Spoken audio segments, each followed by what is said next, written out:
Obviously, this is a tragedy.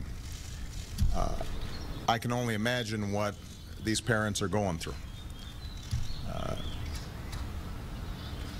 And when I think about this boy, I think about my own kids. And I think every parent in America should be able to understand why it is absolutely imperative that we investigate every aspect of this. I think all of us have to do some soul searching to figure out how does something like this happen. And that means that we examine the laws and the context for what happened, as well as the specifics of the incident. But my main message is to the parents of Trayvon Martin. You know, if I had a son, he'd look like Trayvon. And, you know, I think they are right to expect that all of us as Americans are going to take this with the seriousness it deserves, and that we're going to get to the bottom of exactly what happened. Joining us now is Bob Herbert, former New York Times columnist. He's now a distinguished fellow at Demos. Bob, thank you for being here. Great. Great to see you. The president talking about treating this case as seriously as it deserves to be treated.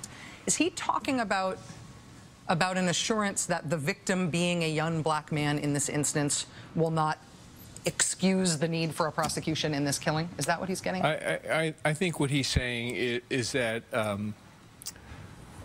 no matter what happens in Florida, and you can't, in these instances, we know that we can never be sure what will happen, whether justice will be done, that his administration is prepared to step in and see that justice is done in this case. And I think that's incredibly important.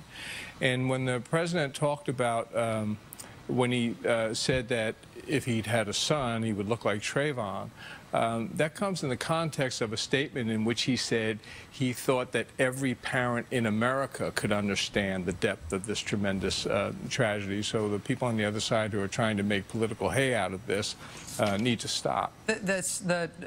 The comment that I saw today in terms of people criticizing the president for making this was from Newt Gingrich speaking on the Sean Hannity radio program this afternoon. He said, what the president said, in a sense, is disgraceful. Is the president suggesting that if it had been a white who had been shot, that would be okay because it didn't look like him? Trying to turn it into a racial issue is fundamentally wrong. I mean, I just think that that's crazy, but I think the Republicans have been so far beyond the pale for so long now. I mean, we probably shouldn't be surprised at any of their nonsense. But one of the things that strikes me is that so many folks on the conservative side want to go out of their way to have this not be a race-based killing, that there's not a racial element there, and I just think that that's crazy. It's pretty obvious that it is. I mean, we have on the 9/11 tapes this fella Zimmerman saying he has his hand in his waistband and he's a black male. I mean, that is what sets off the suspicion right there, the fact that he is black. But the other thing is, I think that, you know, there's a danger that we're all over the map here and we can miss the essential points of what we should be paying attention to. And I think there are two essential points.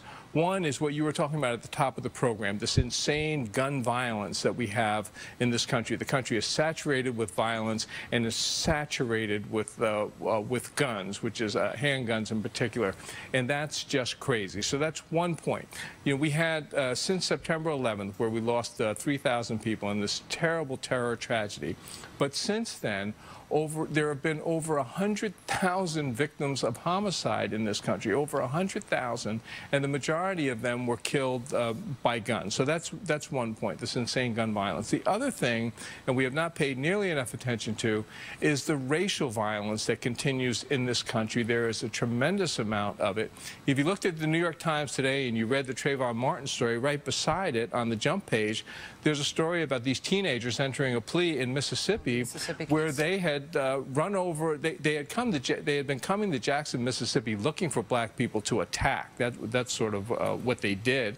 And there was this fellow, 47 or 48 years old, and they spotted him in a motel parking lot. And one of the kids just ran over him and deliberately killed him with a pickup truck.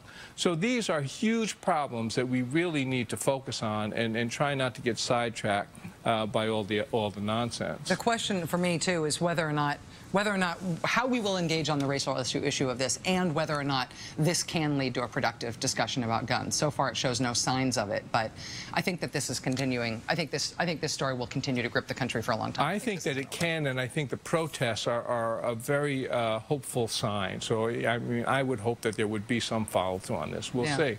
Bob Herbert, Distinguished Fellow at the Demos Center for Policy and Advocacy. Bob, thanks for coming in. Thank you, Rachel. Nice to see you. Great to see you.